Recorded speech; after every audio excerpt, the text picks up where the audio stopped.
Oh, mo pa nga kalapay yung mga kawaray. So, adihin natin na sasakyan nga Suzuki Wagon R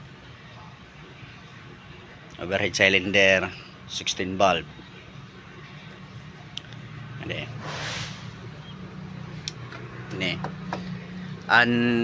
kuan niya ang problema pag pinaandar name aandar tapos para magbabackfire, magpipidback, parang hindi ano yung ano niya ang kanyang andar. Tapos so ayun, nag-istorya kami ang tagadahin kay kundi naman nga lang niya pinaupay ora makauupay. So balak niya ibalik siya.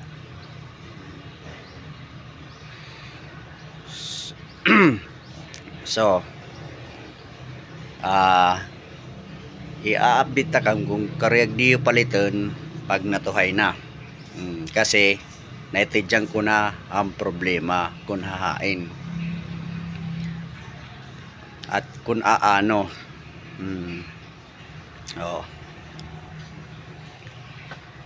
Yan na paliwanag ko na iyo kung peranak na gastos para mapatinulay pero di pa rin natin kaya may kapag ininulat nga doon nga pyesa. Yan na ipakita ko iyo kung ano mga pinalitan. Nagpalit na kiyahin set nga high tension wire, spark plug, tapos bagong air filter,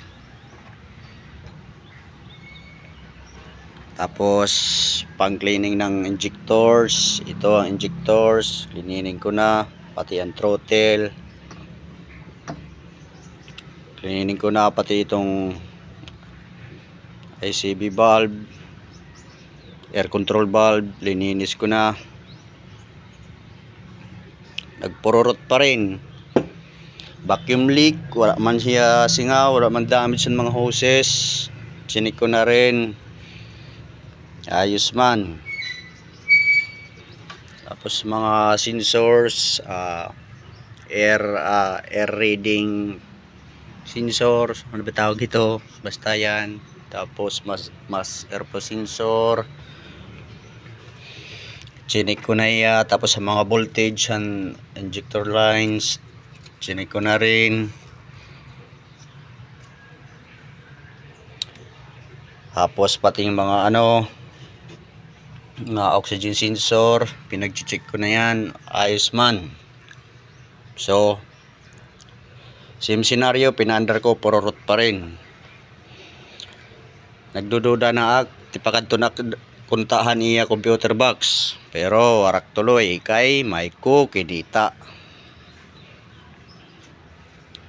ini nga crankshaft sensor kahiya mainit magahatagin signal tipakad kang computer box para i-distribute it kuryente kan spark plug through firing order nga sugo ni crankshaft sensor papunta kan computer box to spark plug. Yan kay wakay mga yan war katotohayan andar nagpupururot, tsaka kung namamatay pa tsaka long start asa na niya naging dahilan so in order ko na so injector lininis ko na, kaya tanggalin yung manifold kay di ni matatanggalin, hindi rin tanggalan intake manifold. So as ito mga senaryo na nangyari. Next video ko pag tumino na isisil ko na babaligya ko na kung hino may tarani didiha ormok nga karayaghin sasakyan sa mababang presyo la, babaligya ko na PM na lakam